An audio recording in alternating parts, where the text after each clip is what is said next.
So they are very busy, guys, from urgent care doctors, primary care doctors. Several have told me they are very busy with patients who are sick or they might need to be tested for COVID-19.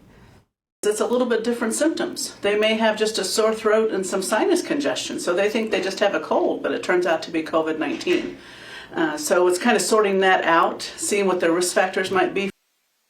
Dr. Linda Johnson of P3 Medical Group says this trend has been seen very clearly in the last 2 to 3 weeks across the different P3 practices across the valley. They say many patients are younger, and the few seniors with breakthrough cases, she says, fortunately have had the vaccine, so they have milder symptoms. Dr. Johnson says the doctor's visit for COVID often leads to conversations why the patients have not had the vaccine just yet.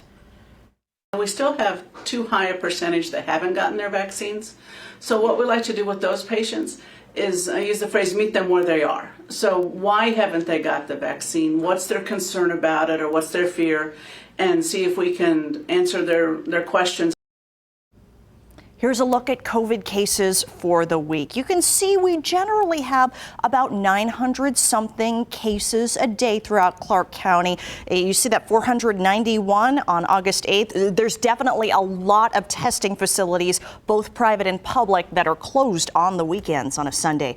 Let's take a look at how the past week has shaped up otherwise. 5,600 cases in the past week. Test positivity creeping down a little bit at 16.6%.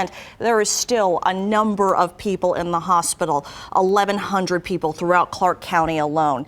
Though the vaccine is not a silver bullet to prevent you from COVID-19, doctors say it makes you far less likely that you are going to end up in the hospital. Dr. Linda Johnson says she's had some patients get hospitalized because they have COVID-19 and have not gotten the vaccine.